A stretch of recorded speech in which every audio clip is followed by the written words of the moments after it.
PM Kisan যোজনাৰ 19 number কিস্তিৰ ষ্টেটাছৰ অনুমোদন sanction of status খালী ইয়াৰ কাৰণ কি কৃষক বন্ধু বান্ধৱীসকল এয়া চাওক এইখন ফৰ্মত অৰ্থাৎ PFMSৰ এই ফৰ্মটোত আপোনাৰ চেংচন অফ ষ্টেটাছ ঘৰটো অৰ্থাৎ বক্সটো খালী হৈ আছে যদি এনে ধৰণে খালী হৈ থাকে ইয়াৰ কাৰণ কি আপুনি এনে ধৰণে খালী হৈ থাকিলে 19 নম্বৰ কিস্তিৰ ধন পাবনে নাপায় আজি এই ভিডিঅ'ৰ জৰিয়তে আলোচনা কৰিম বন্ধু বান্ধৱীসকল আপুনি PFMSত গৈ চেক কৰিলে দেখা পাব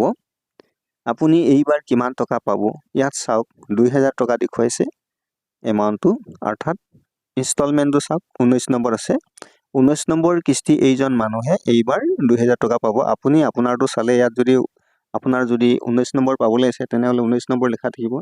18 নম্বৰ হলে 18 নম্বৰ লিখা থাকিব 5 হলে 5 লিখা থাকিব আৰু ইয়াত এমাউণ্টটো যিমান আপুনি পাব সেইটো এই এমাউণ্টটোৰ ঘৰত টকাটো লিখা থাকিব এইজন ব্যক্তিয়ে 19 নম্বৰ কিস্তি 2000 টকা পাব গতিকে ইয়াত 2000 টকা লিখা আছে বন্ধু বান্ধৱীসকল তাৰ পিছত চাওক যোৱা 13 ফেব্ৰুৱাৰীত ভ্যালিড ডেট দেখুৱাইছে আৰু ভ্যালিড টেষ্ট ডেট ওকে হ'ল ফান ষ্টেটাছ এপ্ৰুভ হৈছে 13 ফেব্ৰুৱাৰীতে আৰু বেংকো ৰিচিভ কৰিছে 13 ফেব্ৰুৱাৰীত ক্ৰেডিট ষ্টেটাছটো পেন্ডিং হৈ আছে এটো দেখুৱাইছে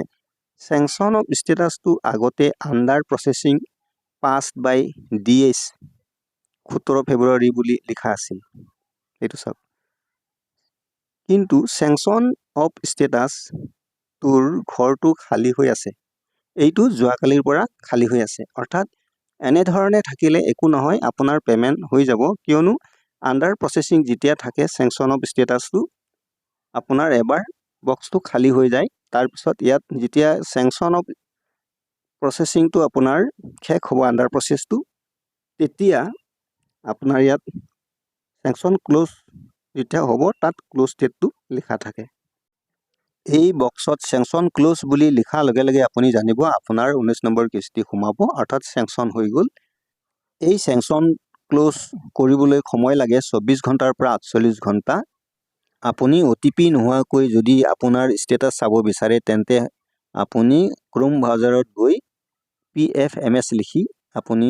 ইফালে গৈ থাকিলে একাধিক ক্ৰমে গৈ থাকিলে অপচন পাই থাকিব আৰু তেনেদৰে গৈ থাকিলে আপুনি নিজৰ